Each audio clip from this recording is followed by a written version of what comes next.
Now, if classes and objects is something that often confuses new programmers, then it competes with optionals as the most confusing topic for new iOS developers. But it doesn't have to be this way. So let's spend just a couple of minutes to get really clear on what an optional is and how it works. So we've seen that it's possible to create a variable that doesn't have a value. So if I create, for example, a variable called number and give it a type of int, I don't have to set a value for number. However, if I try and use that variable, when it doesn't have a value, I'll get a nasty red error message saying that the number variable is used before being initialized. So if I want to create a variable that doesn't have a value, then what I do is add a question mark onto the end of the definition. And now that nasty error message goes away. And as we've seen before, I just see that it has a nil value when I try and look at it. So optionals allow us to use variables without values without crashing our code. But then you might be wondering, why on earth would I want to define a variable like this in the first place? Well, the odds are you don't necessarily want to define a variable like that, but you might be doing something in your code that results in an outcome that you don't know is going to have a value or not. So let's say, for example, that the user has entered some text. And that is the number 3 in a string. So remember, if the user enters some text, it will almost certainly be a string, even if they've entered it as a number. Then, what we might want to do is convert it to an integer so that we can do something with it. And we might do that with int and then user entered text. Then we can see here that that's worked out fine. It's converted it correctly to an integer. But what if the user enters mistakenly the number 3 spelled out like that?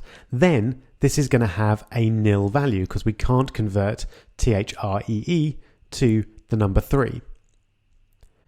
So then let's say we wanted to take the user entered integer and multiply it by 7, as we did for the cat years app.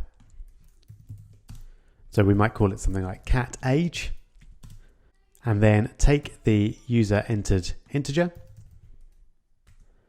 and multiply it by 7. So you can see straight off we've got an error, and this is the error that you'll likely see when you first encounter optionals. So value of optional type int not unwrapped. Did you mean to use exclamation mark or question mark? So this is saying that user entered integer is an optional because it might be nil. It might not work. So what we have to do is unwrap it to say, no, it's okay. I know for sure that user entered integer does have a value and you can multiply it by 7. So here, of course, that works fine. But if the user enters something like 3 written out in characters, then we'll get a horrible error because we couldn't convert it to an integer. And so we get this nasty error, unexpectedly found nil, while unwrapping an optional value. So it's taken the optional value. We've said, nope, it definitely has a value. That's fine, but it actually doesn't. So what's a good way around that then? Well, there's a construction that we'll be using over and over again that works like this. Essentially, we put an if in front of the let command. And then we don't need to use the exclamation mark. And essentially, this is saying if user entered integer has a value, then set that value equal to cat age, and then we can say print cat age multiplied by 7. And it will only attempt to do this if cat age has a value. So If we put a 4 there, it works fine. But if we go back to our 3, we don't get a crash. It just doesn't attempt to multiply it by 7. So this would be, we could put an else statement in there, show an error message to the user. So really, this is the best way to deal with optionals, is to have a line like this, which tests whether or not they have a value. And then if they do, then do whatever you want with them. If they don't, then deal with that, usually by showing some kind of error message or changing the behavior of the app accordingly. So that's really all you need to know about optionals.